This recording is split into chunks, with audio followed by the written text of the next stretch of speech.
Mismo hahanap sa'yo. At kung wala ka mga ngayong pagsubok na pinagdadaanan, mag-antay ka lang, susugurin ka niyan. Sabay-sabay pa, kuyog ta. Amen? Magugulat to kayo sapagkat yan ang realidad ng buhay. Hindi mo na kailangan magpa-appointment sa problema. Bigla na lang pumapasok ang problema sa opisina ng iyong buhay na sa mga panahon hindi mo ina-expect. Kaya nga, napakahalaga pong manatili tayong tapat sa Panginoon. Ano man ang ating pagdaanan, gaano man kabigat ang pagsubok na iyong mapagdaanan sa future, even when you are in a hurtful, painful, or stressful situations of your life, you need to have this preconceived decision. Ano man ang mangyari, mananatili ako sa pananampalataya. Mawawalan ako ng trabaho, pero hindi mawawala ang pananampalataya ko. Mawawalan ako ng mahal sa buhay, pero ang pananampalataya ko mananatili. Mawawala ako ng proyekto, ng promotion, ng financial resources, pero hindi mawawala ang aking pananampalataya sa Panginoon. Di ko alam kung katulad ko kayo. Ayokong maging tapat lang ako sa isang season ng aking buhay. Ayokong tapat lang ako sa isang taon ng aking buhay. I want to be consistent in honoring the Lord. Amen? In the faithfulness of my heart. Gusto kong maging consistent ako na anumang sitwasyon, anuman ang aking edad, anuman ang aking harapin, magiging tapat ako sa Panginoon habang buhay. Naalala ko si Prophet Micah, sa Micah chapter 7 verse 8, ang sabi niya, "Do not gloat over me, my enemies. For though I fall, I will rise again. And though I sit in darkness, the Lord will be my light." What a beautiful verse. Actually, ang context nito mga kapatid is, si Prophet Micah is actually dealing with internal guilt. Nakakaramdam siya ng guilt because of the, again, imperfection of the nation of Israel. He is carrying that weight. Na parang paulit-ulit na lang itong nation of Israel, ang tigas-tigas ng ulo namin. Na parang pakiramdam niya, itong si Satan ay pinagtatawanan sila sa kanilang imperfection. Na sila ay parang punong-puno ng shame. Kailangan mahiya kayo sa Panginoon dahil sa mga bagay na ginawa ninyo. Kaya sabi ni Prophet Micah, huwag kang matatawa ngayon, Satanas.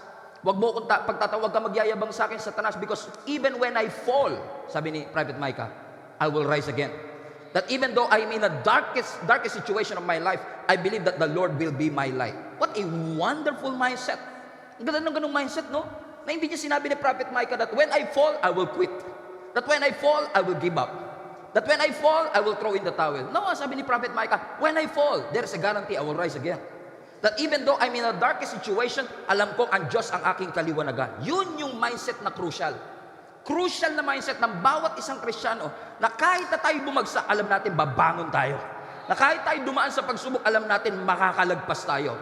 Even if it stings, even if it hurts, alam natin mga kapatid na meron tayong decision, meron tayong kaisipan, Lord, alam ko hindi mo kami pababayaan.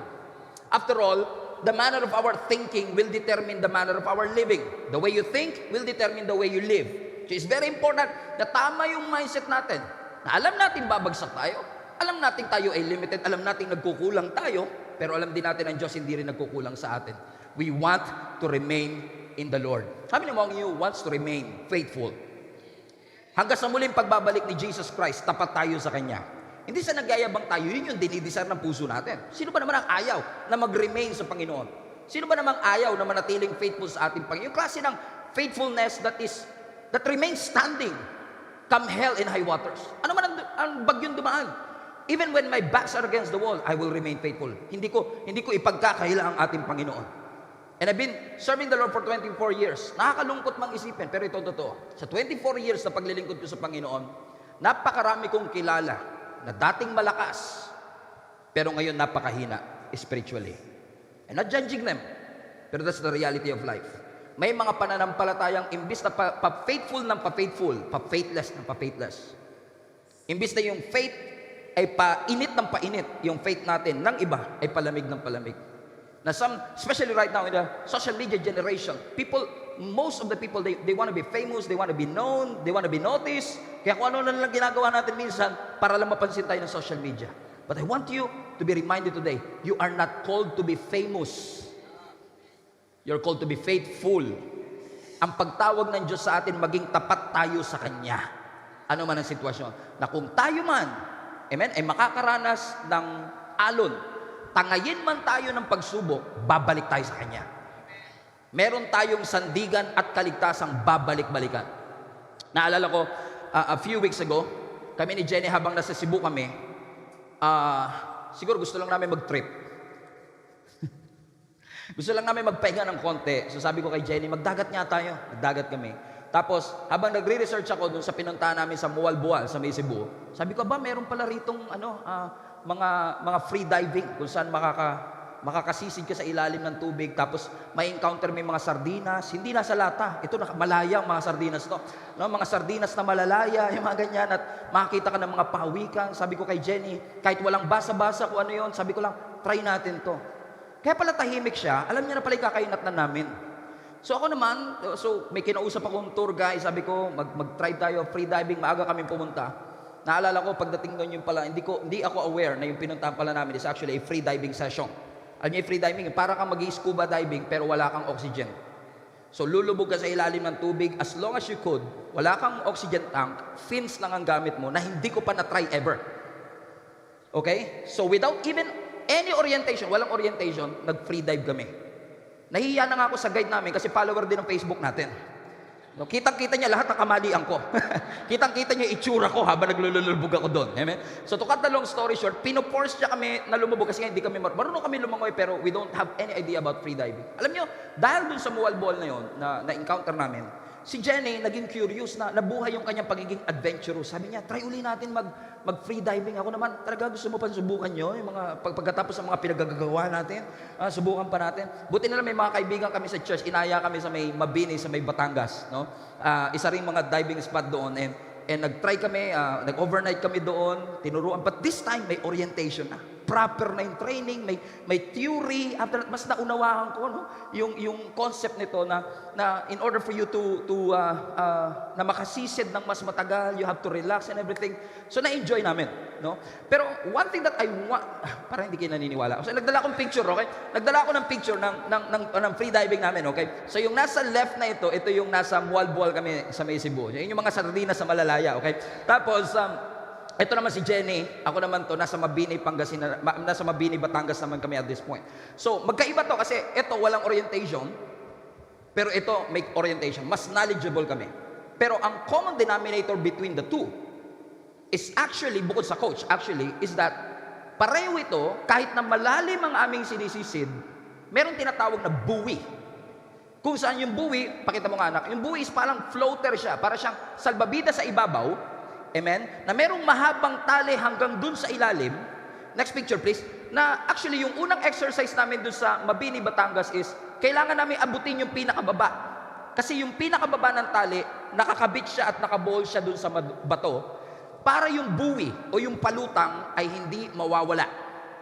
Ibig sabihin, kahit gaano kalakas ang alon, mananatili siya doon.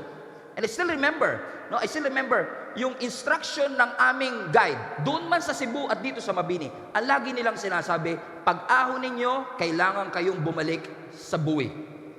Now I started to understand this kasi, especially nung nasa Mabini kami with proper training, kasama pa namin yung ibang mga kaibigan namin na nandito sa church, habang kami nagda-dive, totoo naman pala nakaka-relax talaga. No? Kasi tayo, di ba, pagka lumulubog ka sa ilalim ng tubig, ang iniisip mo kagad, paano ko aahon?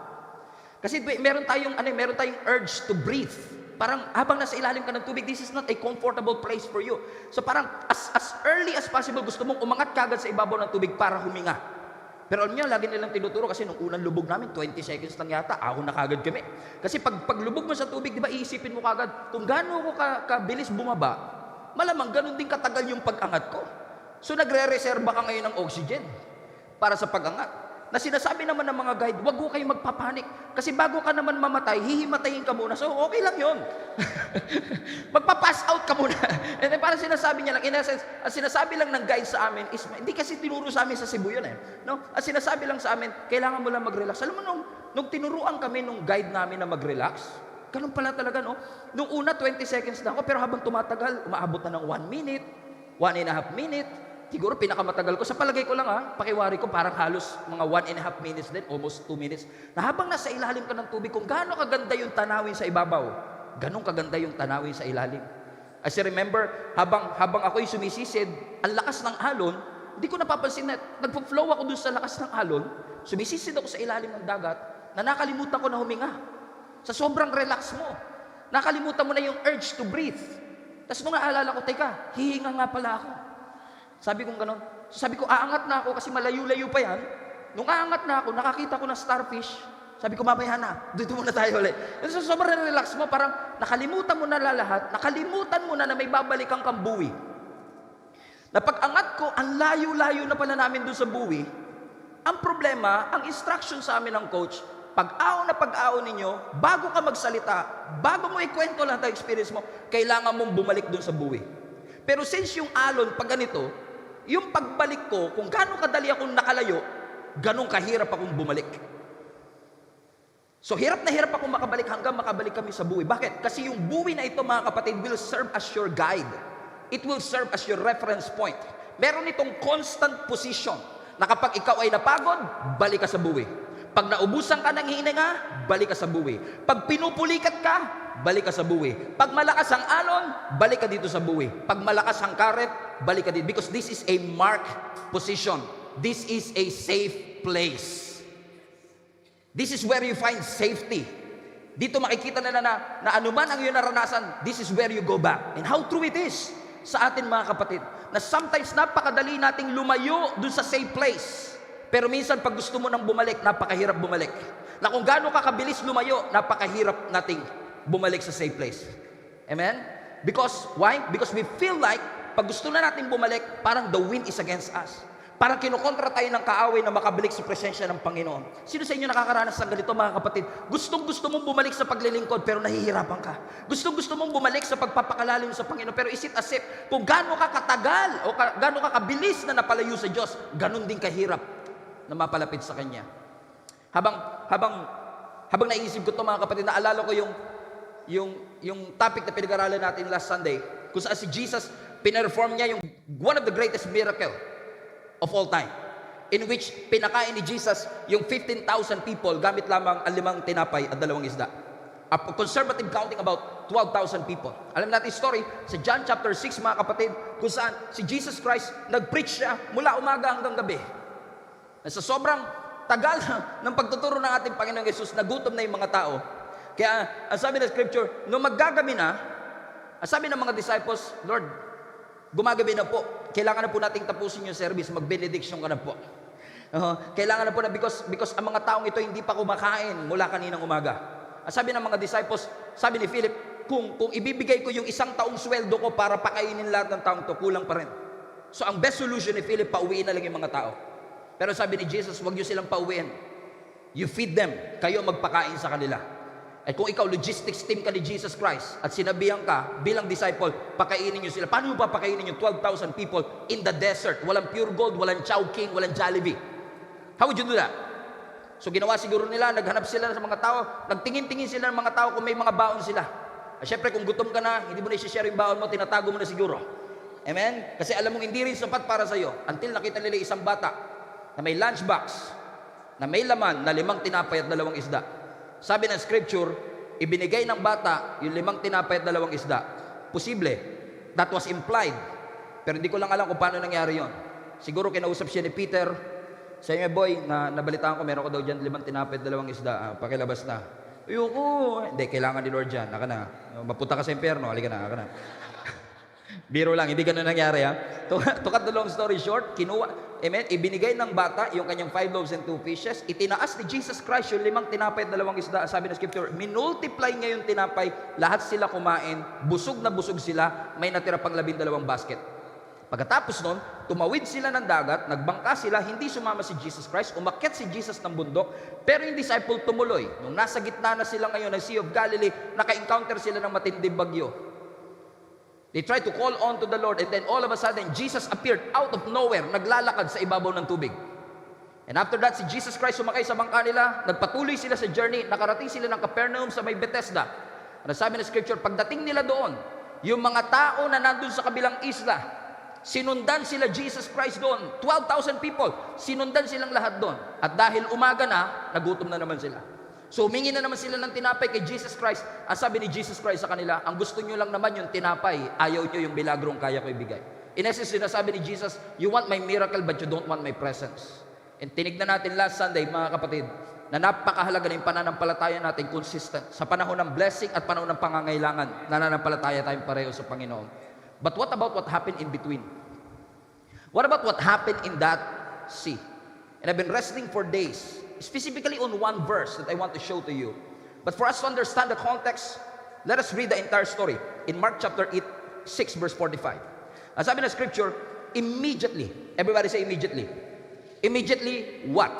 Ano nangyari ba immediately? Immediately after Jesus fed the 15,000 people. So pagkatapos si Jesus pakainin yung 15,000 people, sabi niya sa mga disciples, tumawid na kayo ng kabilang isla, ako na bahala mag-disperse sa mga tao. So immediately, sabi ng scripture, Jesus made his disciples get into the boat and go ahead to Bethsaida, while he dismissed the crowd. Tulungan niyo ako, verse 46. After leaving them, he went on the mountainside to pray. Later that night, the boat was in the middle of the lake, and he was alone on land. He saw the disciples straining at the oars because the wind was against them. Shortly before dawn, he went out to them walking on the lake. He was about to pass by them, but when they saw him walking on the lake, si Jesus yung naglalakad sa ibabaw ng tubig. Now, di ko alam kung anong orientation niyo, pero ako, ang tubig hindi nilalakaran, nilalangoyan.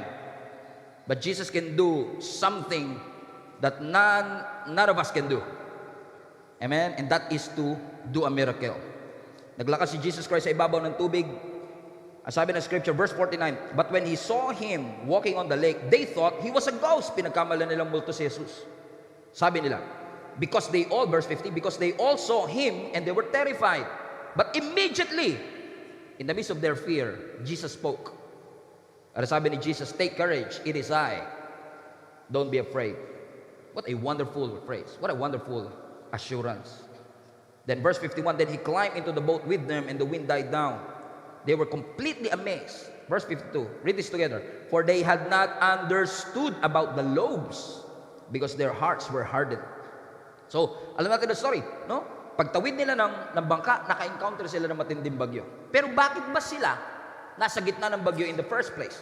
Ang sabi ng verse 45 rather, immediately, 45 na, immediately, Jesus made his disciples get into the boat. So after Jesus performed yung pagpapakain ng 15,000 people, ang sabi ni Jesus, sumakay kayo ng bangka. Now notice, hindi yung disciples ang nag-volunteer na tumawid. Hindi yung disciples ang nag-volunteer na sumakay ng bangka. In fact, pwede mong i-travel from Bethsaida to Capernaum by land. So hindi sila yung nag-volunteer na magbangka. Si Jesus mismo ang nagsabi, magbangka kayo. So ibig sabihin, kung susundan natin yung line of logic, kaya sila nasa gitna ng bagyo kasi sumakay sila ng bangka. Kaya sila sumakay ng bangka kasi pinasakay sila ni Jesus Christ. Nararanasan nyo ba minsan yun? Sinundan nyo lang naman yung instruction ni Lord, binagyo ka pa. Dumaan ka pa sa matinding bagyo. To make matters worse, ang sabi ng verse 48, gusto man nilang makapunta sa kabilang side, kasi yun ang instruction, no? Sumakay kayo ng bangka, tumawid kayo sa kabilang side. Gusto man nilang tumawid sa kabilang side, ang sabi ng scripture, the wind was against them. Gustuin man nilang mag-move forward, pero parang pinipigilan silang makabalik dun sa safe zone. Para tahimik kayo masyado. Pero alam ko kaya kayo tahimik kasi lahat tayo nakaranas na kahit anong gusto mong mag-move forward, parang pakiramdam mo, hindi nagko-cooperate yung hangin sa'yo. Di ba? Sumunod ako kay Jesus, di dapat kakampi ko yung hangin. Pero bakit ganun? Sumunod na nga ako kay Lord, kalaban ko pa yung hangin. Why? Because the wind doesn't always work with you. But it's possible that even when the wind was against you, God is still for you. Hindi porket kontra ang hangin, kontra ang Panginoon sa iyo. Amen? Hindi porket pakaramdam mo, ang hirap mag-move forward ay hindi mo nakakampi ang ating Panginoon. May pinapagawa ang Panginoon sa atin na sometimes, because it is the commandment of God in your life, makakatanggap ka talaga ng resistance.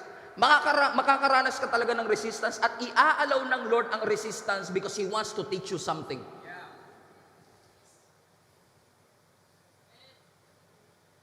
Amen? In fact, mga kapatid, sabi ng scripture, they are trying their best. They were rowing hard.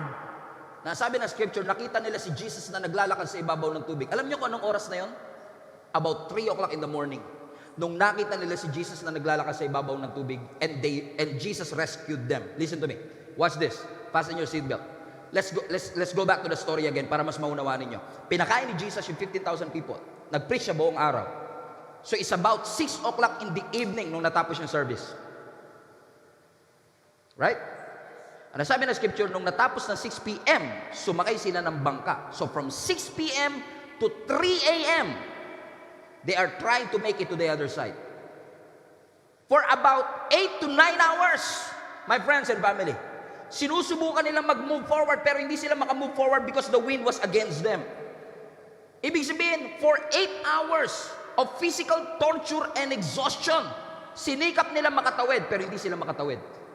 Alam natin na story, nakatawid sila eventually, pero it took them 9 hours or more para makatawid. Pero napansin niyo ba mga kapatid, kahit mabagal silang nakarating pa rin sila. Alam niyo kung bakit? Yung hangin, hindi niya binago yung destination nila. Pinabagal lang sila. Pero hindi na bago yung kanilang destination. Just because you're slow, it doesn't mean you're failing. Hindi porket mabagal ang usad mo, ibig sabihin labas ka na kagad sa will ng ating Panginoon. In fact, kapag mas mabagal ang usad mo because of spiritual resistance, minsan yun ay indikasyon na nasa kalooban ka ng ating Panginoon.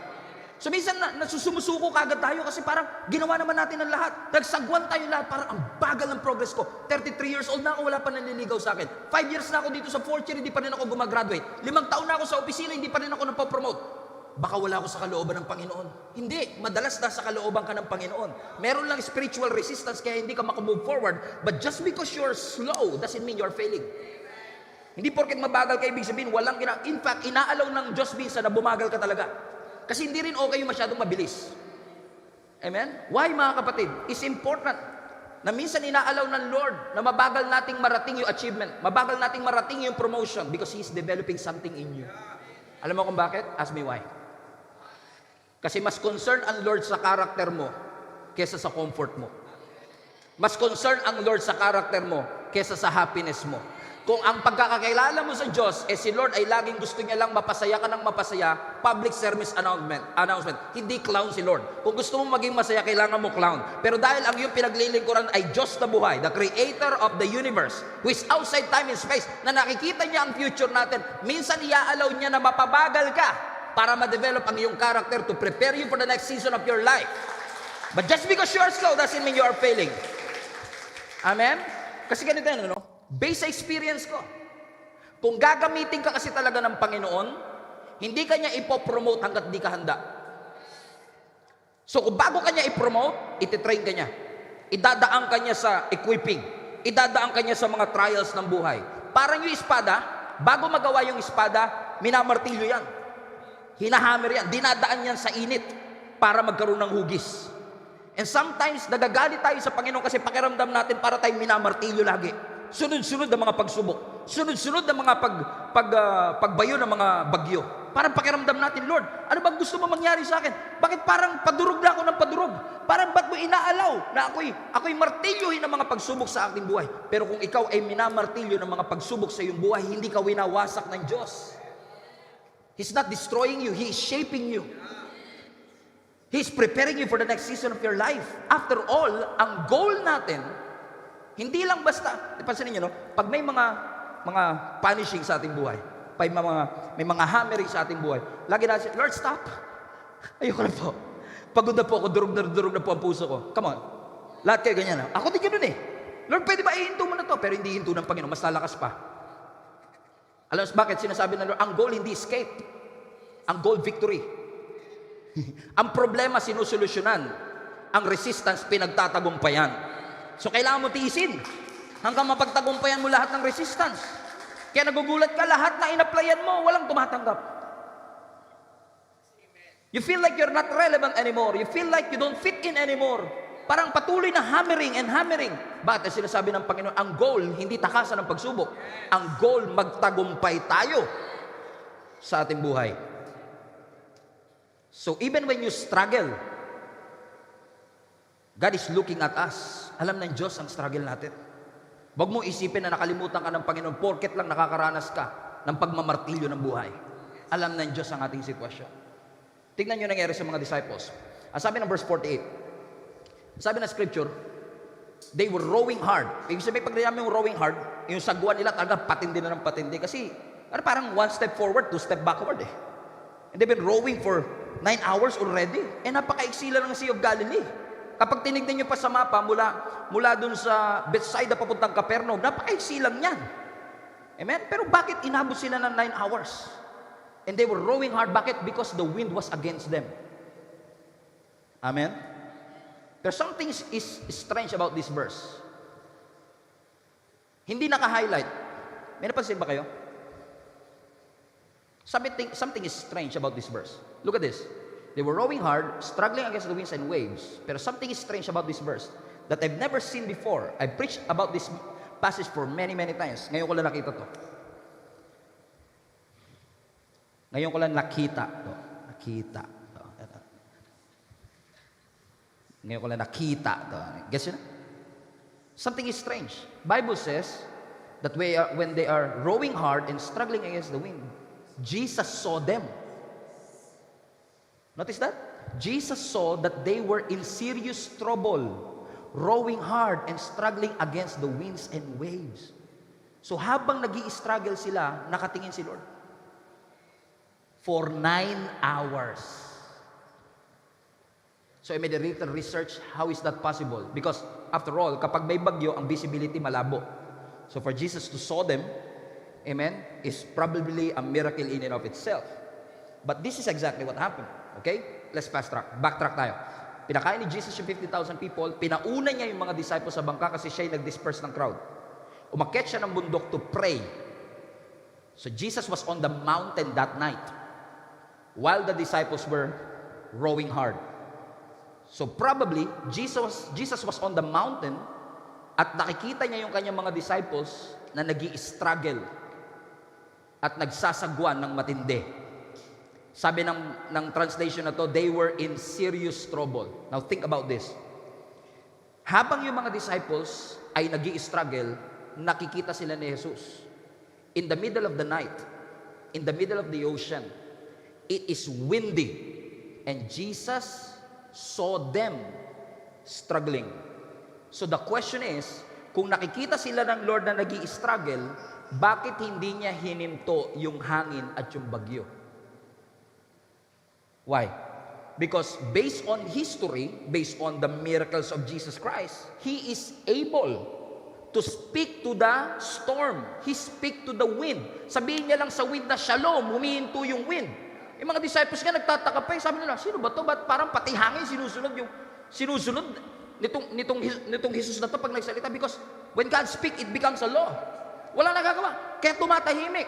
So, kung gano'n ang sitwasyon, bakit nung si Jesus nasa ibabaw ng bundok at nakikita niya yung mga disciples na nahihirapan, hindi niya sinabing, Shalom! Para natapos ng paghihirap ng mga tao. Why would Jesus endure looking at them, struggling for 9 hours? You probably know the answer already. Because Jesus is teaching them something. Hindi porket nahihirapan tayo, tatanggalin lagi ng Lord yung mga bagay na nagpapahirap sa atin. Lalo kung yung mga bagay na nakakapagpahirap sa atin ngayon is actually the very thing that will make us strong. Amen? So now I understand kung bakit tinitignan lang sila ni Jesus for 9 hours. Pero sometimes, diba, parang in your interpretation, parang pakiramdam natin, parang napaka-cruel naman ng Diyos. Nakita niya na nahihirapan yung mga disciple, nakikita niya nang umiiyak. Hindi man lang niya sagipin. Tama ba mga kapatid? Pero sino sa inyo mga nanay dito? Taas kamay, lahat ng mga nanay. Nagpapabakuna po ba kayo ng mga anak ninyo? Pag nagpapabakuna po ba kayo ng anak, umiiyak po anak ninyo? Ba't nyo pa po pinapabakunaan? Huwag nyo na pabakunaan po, umiiyak po nasasaktan po sila. Pero bakit? Tinitiis ng nanay na kahit na umiiyak yung anak, siya pa mismo magbibigay sa doktor. Hindi niya sasawayin yung doktor, hindi niya sasampalin yung doktor. Ba't mo ginaganyan ng anak ko? Hindi. Siya pa mismo magbibigay ng braso ng anak niya sa doktor because alam niya na kahit masakit yun, kahit umiiyak ang anak ko, ito'y para sa kanyang ikabubuti. Ang tunay na mature na Kristiyano, alam niya na yung today's struggle is for your tomorrow's growth.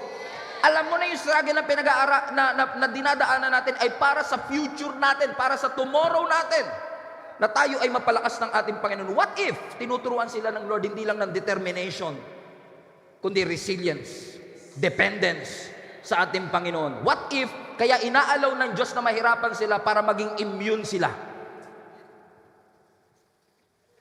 Alam mo, minsan yung pamangkin ko, minsan pagka naglalaro sa madumi yun, lagi ko sinasabi sa kapatid ko, no? Sa nanay niya na, uy, ano yun mo naman, ang dumi-dumi. Sasabihin niya, okay lang yan, para ma-immune siya sa dumi. Alam mo, kailangan din talaga minsan eh. Bakit? Kasi magiging weak. Alam niyo, napansin ko, maraming mga Christians nowadays hindi immune sa struggle. Kasi masyado tayo excited, puro pangako, puro blessings, puro miracle. Hindi po masama yan. Yung nga lang minsan, we are producing weak Christians.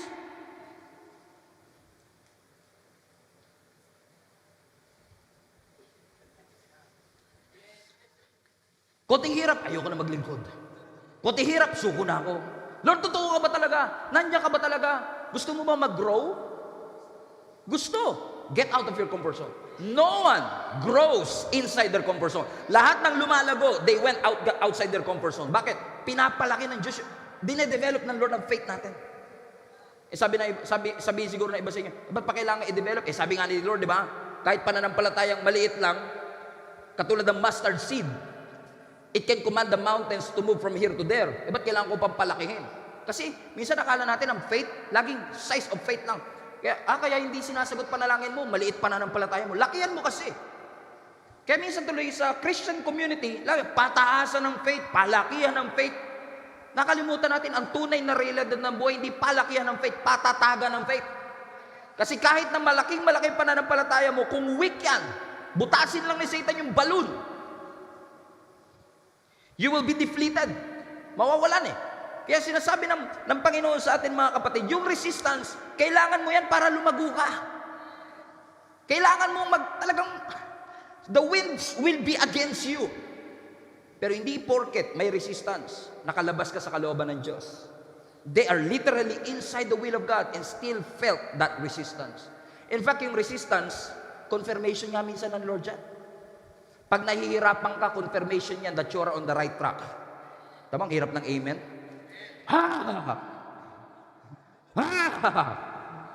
Tignan nyo si Jesus Christ. When Jesus was baptized in the Jordan River, Matthew chapter 3, lahat ng matatagal ng Christian, you probably know the story. Sabi ng scripture, lumapit si Jesus Christ kay John the Baptist.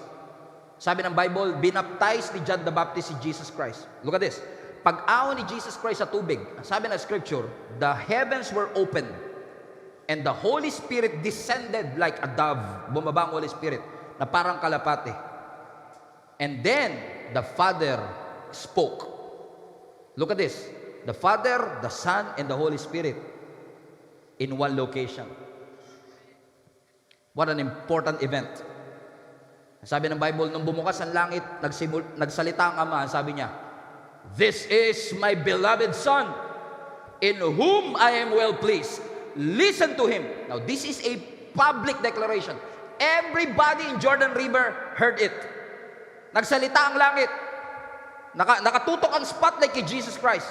"This is my beloved Son, in whom I'm well pleased." That very same day, kahit wala pang ginagawang miracle si Jesus Christ, in-affirm yung kanyang identity. This is my beloved Son. Kaya yung pagiging beloved Son natin is not dependent on your performance. It is dependent on who you are. Hallelujah. So to cut the long story short, sabi ng God the Father, "This is my beloved Son, in whom I am well pleased." Matthew chapter 3. Then Matthew chapter 4, next chapter, the Bible says that the Holy Spirit led Jesus. Notice, the Holy Spirit led Jesus from Jordan River to the wilderness. Sino nagdala? Holy Spirit. Ang nagdala kay Jesus sa wilderness to be tempted. Bakit? Kasi pagkatapos ng affirmation, testing. Hallelujah. Kaya napansin nyo ba nung nag-start tayo ng series, pinag-usapan natin struggle, yung nakalipas na 2 linggo nyo, puro struggle. Come on now. Bakit? Pagkatapos nyo marinig yung salita, kinabukasan struggle. I'm just talking to one of our volunteers, ba't ganun, Pastor? Ang healthy-healthy ng tatay ko. Nung nag-series lang tayo, Let Nothing Move You, na hospital 2 weeks. Alam niyo kung bakit? Kasi kapag nakatanggap ka ng salita sa Panginoon, iti-testing ng Lord yan. Kaya sabi ng iba, huwag ka na mag-topic na mga ganyan, Pastor. Natitesting kami. Amen, tingnan nyo, no? In-affirm ng Ama yung identity ni Jesus Christ pagkatapos wilderness kagad. Ano nangyari? Pagdating nila sa wilderness, sabi ng Bible, nagpakita ang demonyo sa pamamagitan ng ahas.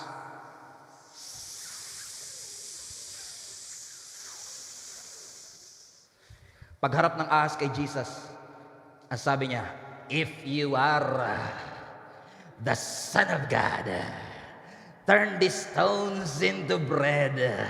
Kung may pagkakapareho man, hindi sinasadya, practice lang. Amen. God the Father kasi, this is my beloved Son. Kay Satanas, this is my beloved Son. Pansinin nyo, no? Doon sa affirmation, ang sabi ng Ama, this is my beloved Son in whom I am well pleased. Pagdating kay Satan, sabi niya, if you are the Son of God. Pansinin nyo, in-affirm yung kanyang identity. Pagdating sa wilderness, question yung kanyang identity. Kapag nakatanggap ka ng word, itetest. Alam mo ba talaga yung word na natanggap mo? Kaya mag-ingat ka, kapatid. Kapag may word na ibinigay ang Panginoon sa iyo, sigurado may resistance later. Kapag may calling ka, may resistance. Pag may assignment ka, may resistance. Pag bagong anoint ka, may resistance. Kaya mag-ingat ka, kapatid. Talagang matindi pagdadaanan mo. Kaya pag nananalangin kayo, ingat din kayo. Lord, haba-habaan niyo po patience ko. Okay. Sabi ng Lord, bigyan ng maraming problema yan.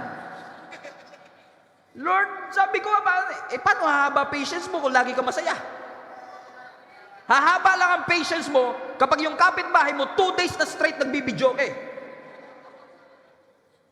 So papadala ka niya ng kapitbahay na tahimik. Amen? To test your faith. May tinetesting ang Panginoon sa atin.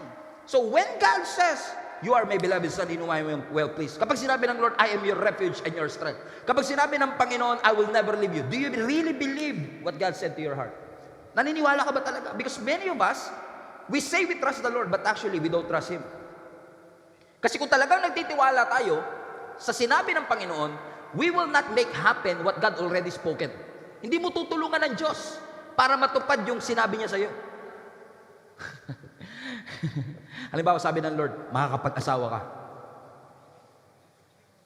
Pakiramdam mo, mahihina yung mga nanliligaw sa iyo. Lord, tulungan ko na to, Lord, ha? Alam ko naman ito kalooban mo, If you really trust God, why would you make happen what God already spoken? Tatandaan mo, pag nagsalita ang Diyos sa iyo, as I've said, when God speaks, it becomes a law. Walang magagawa ang universe kundi sumunod sa salita ng Panginoon. Amen? And God doesn't have to repeat Himself. Hindi na kailangan ulitin ng Diyos ang kanyang sarili. Pag nagsabi siya, hindi niya na kailangan ulitin sa iyo yun. Kasi pag sinabi niya, yun na yun Naalala niyo sa creation, sa Genesis chapter 1 verse 1? The Bible says that the earth was without form and without shape, and darkness filled the earth. And then God said, let there be light. Sabi ko, let there be light. Wala pong fuse, walang battery. Hindi, let there be light. No. God doesn't have to repeat Himself. Kahit walang fuse, kahit walang battery, nagkaroon ng ilaw. Why? The universe has to submit to His word. So God doesn't have to repeat Himself. Kapag nagsabi siya sa iyo, nangako ang Panginoon sa iyo, hindi niya na kailangang ulitin pa yun. Huwag lang tayo magmadali minsan at magduda sa Panginoon dahil hindi natin nakikita ano na ba mangyayari bukas. Ano na ba kakahinat na ng mga bagay na ito? Hindi, mga kapatid. Minsan talaga sinasadya ng Diyos na hindi ipakita sa iyo yung journey. Kasi matatakot ka Kasi pag pinakita ng Diyos sa iyo ang pagdadaanan mo, hindi ka na magsasabi ng yes sa una pa lang. Sa mga hindi po nakakaalam, pastor na po ako ng simbahang ito. Napakabait na simbahang ito. Sa loob ng 11 taon. Noong 2013, nung sinabihan ako at nangusap ang Panginoon sa akin na magpapastor ako ng simbahan, hindi niya sinabi sa akin yung lahat ng tindi ng hindi niya naman sinabi sa akin, madidepress pala ako. Hindi niya naman sinabi sa akin, iiwan ako ng mga kaibigan ko. Hindi niya naman sinabing gagawan ako ng kwento ng mga taong may masamang intention sa iyo. Kasi kung sinabi ng Lord yun noong una pa lang, Lord, full disclosure bago ako sumunod. Kailangan ko ng black and white, Lord. Sino-sino itong mga taong itong kasama ko ngayon pero iiwan ako? Sabihin nyo na kagad, Lord, pero hindi sasabihin ng Panginoon. Kasi ang sabi ng Panginoon, kung talaga nagtitiwala ka, you don't have to know everything. You just have to follow. Because it's not our job to know how will this work. It is our job to believe that it will work. Kapag kasama natin ang ating Panginoon. Amen? Nga lang talaga yung 11 years, hindi talaga madali. Lalo pag hinuhugisan ka ni Lord. Amen? Dati kasi mahihayin ako Ngayon medyo na lang. Hindi pa naman tayo walang hiya. Unti-unti, dinedevelop na Lord. Pero napansin ko lang talaga, pag hinuhugisan ka ni Lord, ramdam mo talaga Di ba sabi ng Bible, He is our potter and we are the clay? Nakapunta na ba kayo sa Bigan, Ilocos Sur? May mga totoo mga pattern doon eh. Yung hinuugisan talaga nila yung mga yung mga palayo. Imagine mo kung ikaw yung clay. Inuugisan ka ni Lord. Ang hirap na na. At bawat hugis, bawat testing, ramdam na ramdam mo talaga. Sino sa inyo mga kapatid, aminado kayo, pag hinugisan kayo ni Lord, ramdam mo talaga pag si Lord kumilos sa iyong buhay. Amen? Bakit? Gusto ng Lord ma-develop ang humility sa atin. Na kailangan mo magpaturo, magpagamit, kailangan mo sumunod sa Diyos. And I don't know who is this for. Alam mo, na-realize ko, kahit gaano ka kayabang, huwag kayo tumingin sa katabi niyo. Mayabang pinag-uusapan. Oh, mayabang daw. Alam mo, na-realize ko, kahit gaano ka kayabang, yung mga walang Diyos, di ako naniniwala dyan, hindi totoo yan. Yung talagang, kaya ko to on my own, hindi ko kailangan ng Diyos na susumpa. Kaya ko to, pagsisikap ko lang to, galingan ko lang, sipagan ko lang. Alam mo, kahit gaano tayo kayabang, time will come, darating ang pagkakataon na hihigupin ng Diyos every ounce of arrogance in your heart. Darating yun. Hindi ko lang alam kung kailan. Pero I've seen this happen. Kahit gano'n sila ka-confident sa sarili nila, during the life and death situation, tatawag ka sa Diyos. At lahat ng kayabangan and self-pride natin sa ating puso, tatanggalin lahat ng ating Panginoon yun at idadaan kanya sa brokenness para turuan tayo maging humble. Tingnan niyo ang brokenness, tinuturuan ka maging humble, tinuturuan ka malapit sa Panginoon. Naalala mo nung marami ka? Nung sagana ka? Di ba? Minsan wala sa eksena si Lord, no? Pero pag kailangan mo, half of your day, Lord. Tinuturuan ka ng brokenness eh. Yung hindi mo nagagawa kapag marami ka. Magagawa mo pag broken ka. Magagawa mo kapag matututo ka magtiwala sa Diyos. Amen? Dati hindi mo inaalala ang bukas, marami naman akong pera eh. Ngayon, hindi pa nagagabi. Lord, paano na ba ito bukas? O di ba nagtitiwala ka sa come on now? Amen? Bakit? Yung breaking ng Lord, gagamitin niya to humble us. In fact, yung breaking na yan, blessing ng Lord yan. Kapag may masakit, yung aching, breaking, blessing pa rin ng Panginoon yan. Amen? Hindi ka pinapahirapan ng Diyos. Sinishape ka ng Diyos. So, nung nakita ni Jesus Christ, yung mga disciple na nag-i-struggle, sa isang perspective, pwede mong sabihin, grabe naman si Lord, no? Hirap na yung mga disciples, pinagmasdan lang. Or, kapag dumaan ako sa pagsubok, confident na ako ngayon. Kasi alam kong nakatingin ng Diyos. Diba? This is one way to put it. Either you will believe na ang Diyos walang pakialam sa'yo, o mas confident ka ngayong humarap sa mga pagsubok knowing na ang Diyos nakamatsyag sa'yo. Na habang hirap na hirap kang maglakad, katulad ng bata na tinuturuan maglakad, alam mo na yung nanay mo nakabantay lang. Amen? God is in control but He will not control you. He will lead you. Amen? So, habang naglalakad ka, hindi ka kinokontrol ng Panginoon, but the moment you fall, you will rise again. He will pick you up. Yun ang assurance natin, na kahit dumaan tayo sa pagsubok, hindi tayo iiwanan ng ating Panginoon. Amen? Na kahit na hirap tayo, alam natin ang Diyos, darating and He will show Himself to us. Huwag mo isipin na nakalimutan ka na ng Panginoon. In fact, hindi sila nakalimutan ng Diyos. Ang sabi ng verse 48, watch this, He saw when they were in serious trouble, they were rowing hard, struggling against the winds and waves, and about 3 o'clock, after 8 hours in the morning, Jesus came toward them. Walang kahit anong bagyo ang makakapigil kay Jesus para i-rescue ang kanyang mga anak. Kahit pa zero visibility.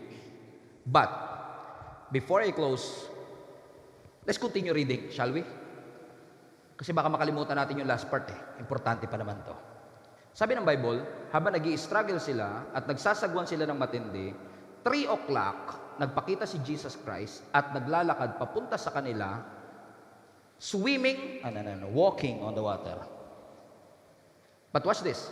But Jesus intended to go past them.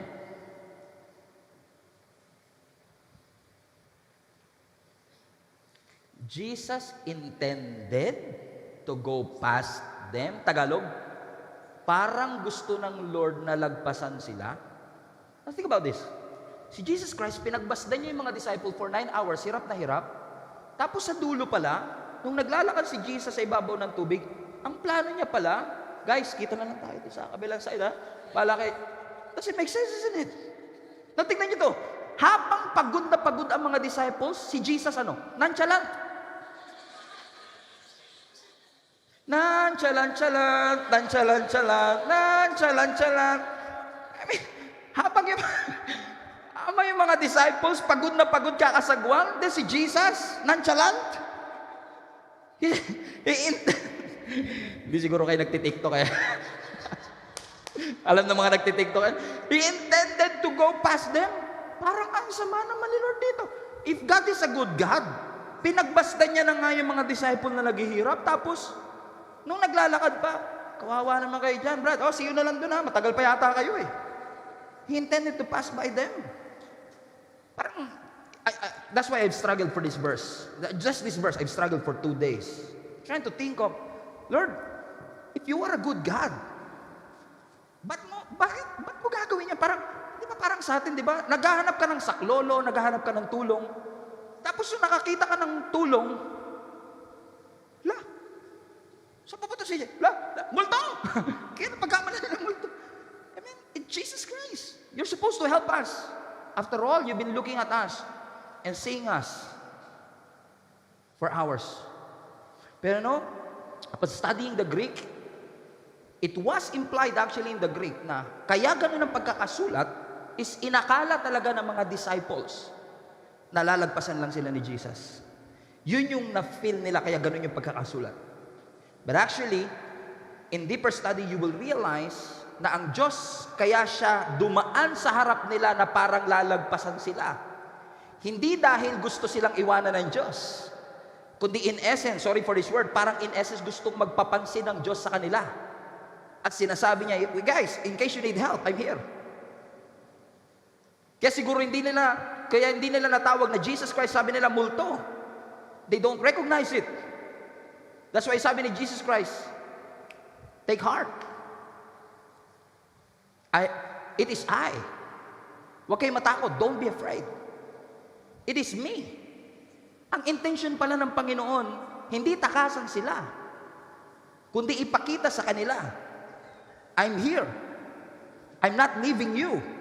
I've been watching you all along. I've been seeing you struggling, rowing hard, trying to make it to the other side.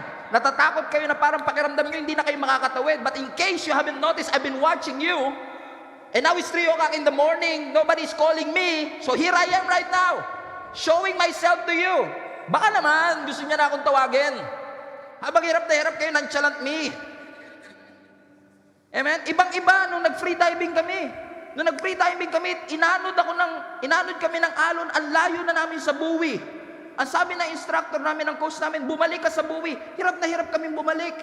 Hirap na hirap kaming bumalik sa safe zone. Pero dito sa storya na to, hindi mo na kailangan bumalik sa safe zone. Yung safe zone ang pupunta sa'yo. Si Lord mismo ang dadalaw sa'yo. Si Lord mismo ang lalapit sa'yo. And He will show Himself to you. To remind you, hindi ka nakalimutan ng Diyos. It's not early. It's not late either. It's always on time. Praise Jesus. The Bible says, nung tinawag nila ang ating Panginoon, verse 50, sabi ng Scripture, sabi ni Jesus Christ, take courage. It is I, the eye of the storm, Jesus Christ. Don't be afraid. Now listen. Look at the verse, Mark 6:50. You see it? See it? And I will close with this. Mark 6:50. Immediately He spoke to them and said, take courage, it is I, don't be afraid. Verse 51. And then Jesus climbed into the boat with them, and the wind died down, and they were completely amazed. Interesting. Especially if you know the whole story. Binasa natin magkasunod na verse, right? Pero may kulang. Ewan ko napansin niyo, may kulang sa story. Something is missing in this story. Amen? Wala akong tinanggal, ha? But something is missing in this story. Ulitin natin. Ang sabi ng Scripture, nung nakita nila si Jesus, verse 50, anak, nung nakita nila si Jesus Christ, nagsalita ang Panginoon sa kanila, hey, don't be afraid, it is I. Take courage. And then sabi ng Scripture, Jesus went to them on the boat. Something is missing. Something is missing here. Okay, let me, do you want me to refresh your memory? What's missing here? Okay.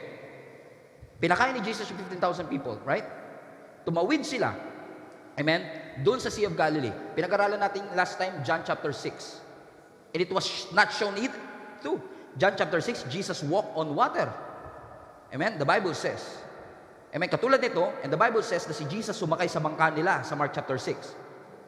Pero if you know the story, this is exactly what happened. Pagtawid nila ng bangka, dumaan sila sa bagyo, nakita nila si Jesus Christ. Sabi nila multo. Sabi ni Jesus, take courage. It is I. Don't be afraid. This is what's supposed to happen muna. Peter answered. That's supposed to happen.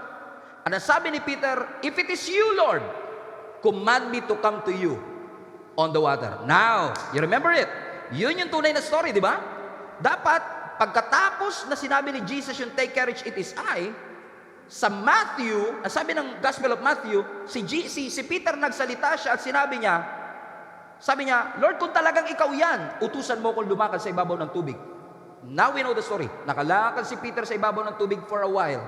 Nung na-distract siya sa winds and waves, lumubog siya. Niligtas siya ng Panginoon bago sila sumakay sa bangka. So, meron director's cut sa Mark. And for 2 days, I've been struggling, Lord, bakit mo, in essence, hindi sinulat ni Mark na si Peter ay naglakad sa ibabaw ng tubig? Because si Matthew sinulat yun. Pero bakit si Mark? Iniwasan niyo yung part na yun. Nag-focus lang siya na si Jesus Christ naglakad sa ibabaw ng tubig. Pero hindi niya sinabi na si Peter nakalakad din sa ibabaw ng tubig. Bakit niya kinat yung isa sa pinaka-notable, inspiring story na kilala natin? Because we know the story. We are inspired with the story. That when you get out of your comfort zone, when you get out of your boat, you can do something that other people don't. Ang ganda nun eh. Pero ba't in-eliminate ni Mark? And for reading and praying, I believe God talked to me the other day. Sabi ng Panginoon sa akin, saan ba nakasulat? Sa Mark. Balik mo na. Mark 51. Sa Mark 51. Sa Mark chapter 6, sa 51, sabi, sino ba si Mark? O nga no? Si Mark, hindi siya part ng 12 disciples. Si Mark, follower ni Jesus Christ. Pero is not part of the disciples. Amen? Actually, si Mark, disciple ni Peter.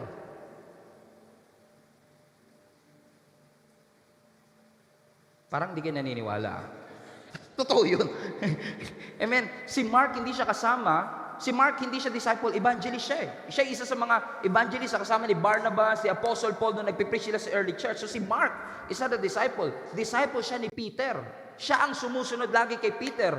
Siya ang nagsulat na, supposedly, it was Peter who wrote the book of Mark. Pero since meron siyang disciple na si Mark, it is Mark who wrote the script, the Gospel of Mark. Sabi ko, Lord, so ano ibig sabihin? Habang nagsusulat si Mark, sabi niya, kasi syempre, si Peter, boss niya yan. Diba? Disciple siya ni Peter. Master niya to eh. Diba? Ito yung kanyang master, siya ang student. Siguro susulat niya. Nakita nila si Jesus Christ. Sinabi nila, multo. Sabi ni Jesus, take courage. It is I. Don't be afraid.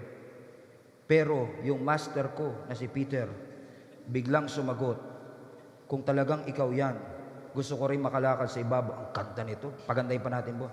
Ano sabi ni Jesus, lika, pumunta ka rito. At si Peter ay nakalakad sa loob ng mahigit 5 minuto at 3 segundo. At bilib na bilib ang ibang mga disciples, kasama na sila Judas, kasama na sila John sa kanya.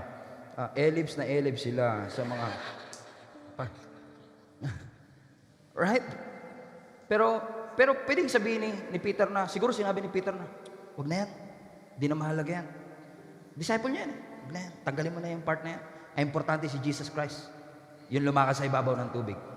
However, walang influence si Peter sa pagsusulat ng Book of Mark. Kasi kung si Mark ang nagsulat, he was supposed to be influenced by the Holy Spirit, not ni Peter. Or else otherwise, this will not be true. This is inspired by the Holy Spirit, not by Peter. Although Peter wrote some of the epistles, pero it's not supposed to happen. And I asked the question, Lord, why? Ba't in-eliminate mo ito? And the Holy Spirit intentionally eliminated that part. You know what? I believe God talked to me. Hard and clear. Sinabi ng Lord sa akin, yes, nakalakad si Peter sa ibabaw ng tubig. Pero huwag niyo rin kakalimutan na lumubog siya after it. And maybe the reason why the Holy Spirit eliminated it in the book of Mark is for us to be reminded, mag-focus tayo sa saving grace ni Lord, hindi sa mga sinking ng ating buhay. Because most of the time, nakafocus tayo sa mga pagbagsak natin, sa mga sinking natin, sa mga limitations, sa mga weaknesses natin. Nakakalimutan na natin yung saving grace ng ating Panginoon. That when you fall, He's there to pick you up.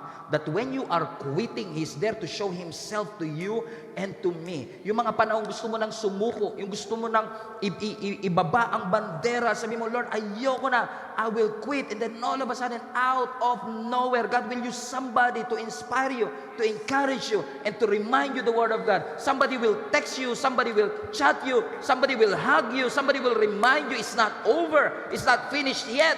What you are going through is not good, but God is not done with you yet. Don't ever surrender. Huwag ka sumuko. Huwag tayong panghinaan ng loob. Huwag nating imimiss yung moment na sinasabi ng Panginoon sa atin, hindi siya nakakalibot sa bawat isa sa atin. Because after all, if you know the story of Jesus, even Jesus, in essence, have struggled in finishing His mission. Na nung nasa Garden of Gethsemane ang ating Panginoon, He is praying, sabi niya, Father, if it is possible, take this cup away from me. But nevertheless, not my will, but yours be done. What is Jesus saying? Lord, I cannot take this anymore. But not my will, not my way, not my preference, not my desire. It's not my decision that matters. It is your will that matters in my life.